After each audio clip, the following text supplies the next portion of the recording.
Tapi kenapa nggak ada kesadaran? Boleh saya ngomong? Iya. Orang Papua itu harus tergusur di sana. Iya. Kalau Anda mengatakan saya menggusur orang Papua, kapan kamu mau tak ajak ke sana lihat? Tapi kenapa nggak ada kesadaran? Boleh saya ngomong? Sudah belum? Boleh, yuk. Boleh. Tadi kan kita ini datang untuk menjawab semua kegundahan itu. Anda boleh ngomong apa saja. Tadi kita sudah buka di Iya. forum itu. Sehingga Anda boleh tanya masalah kemiskinan, masalah MBG, masalah apa saja. Boleh bertanya dan kita jawab. Bahkan nanti kalau ada yang kurang baik, kita ajak Anda semua ikut. Misalnya, orang ngomongin pesta babi di Papua. Loh, ini saya kasih tahu. Misalnya pesta babi di Merauke, Anda misalnya, kalau mau, ayo kita pergi. Misalnya gitu loh. Bersalah atau tidak? Bapak merasa bersalah atau tidak? Loh,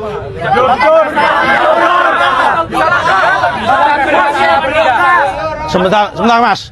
Kamu ini nanya tuh hakim.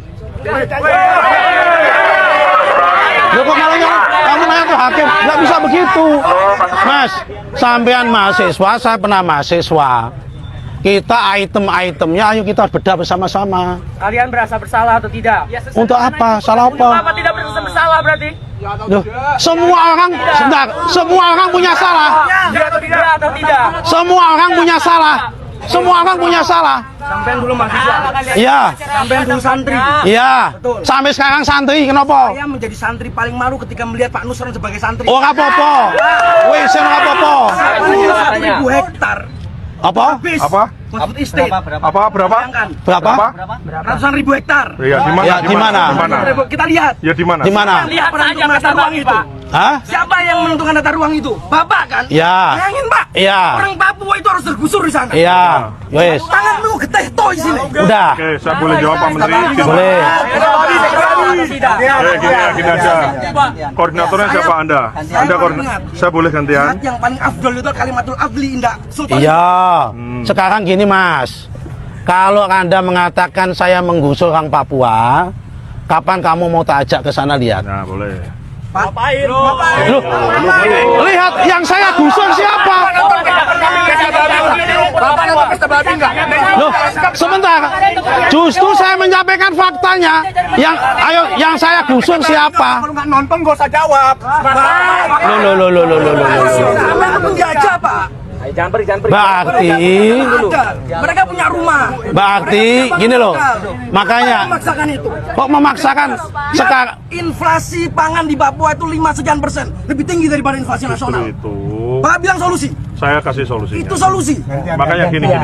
Sekarang gini, maksud saya mengundang Anda koordinatornya. Bukan Kita saya.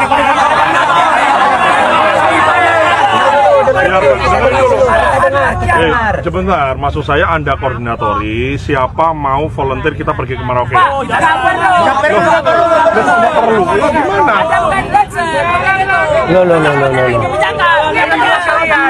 Bukan relawan. Mas, saya mau tanya. Iya.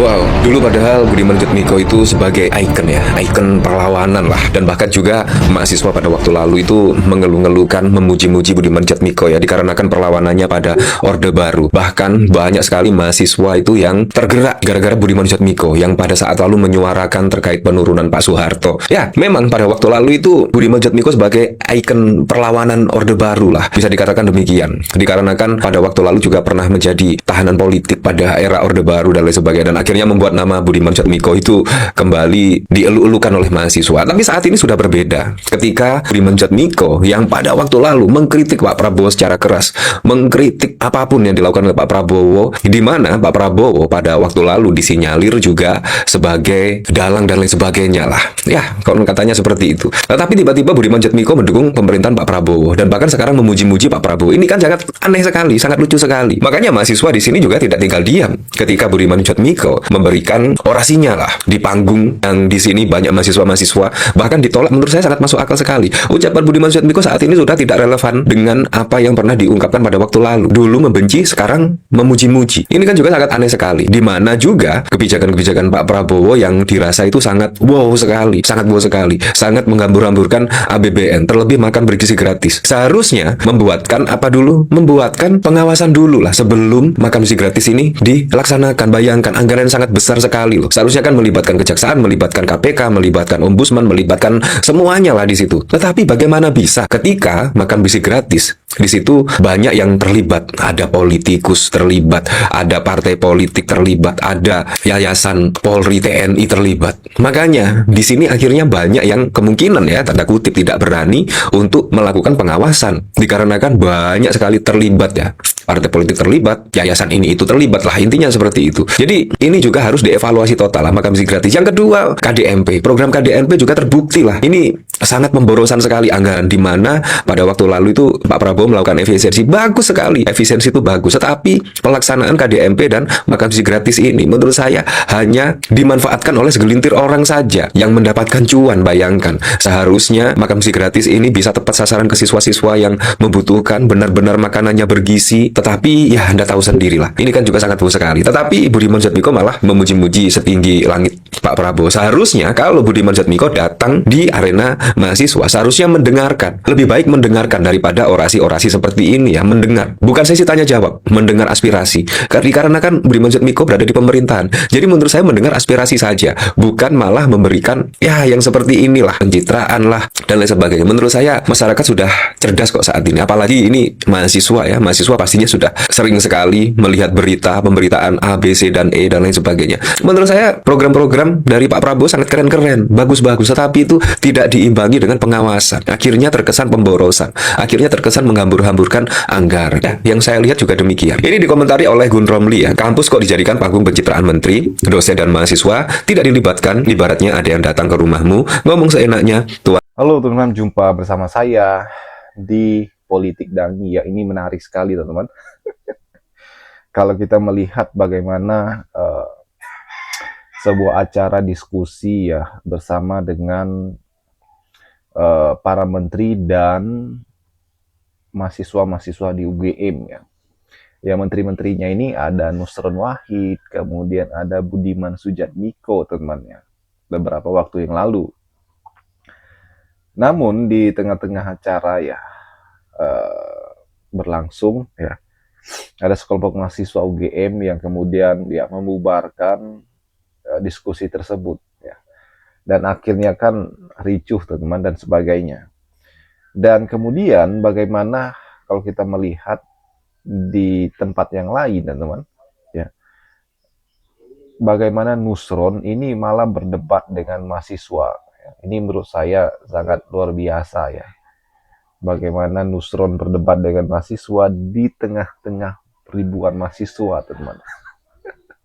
Dan ini sangat menarik sekali ya.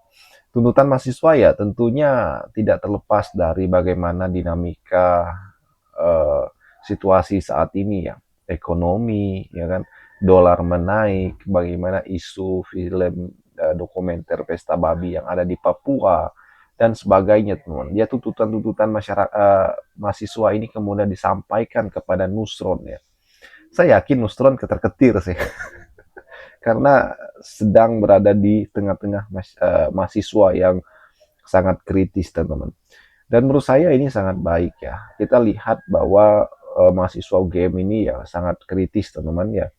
Bagaimana dari awal juga Tio Ardianto ya, mantan BEM UGM ini sampai sekarang pun bersuara ya, memberikan suara kepada penguasa teman-teman.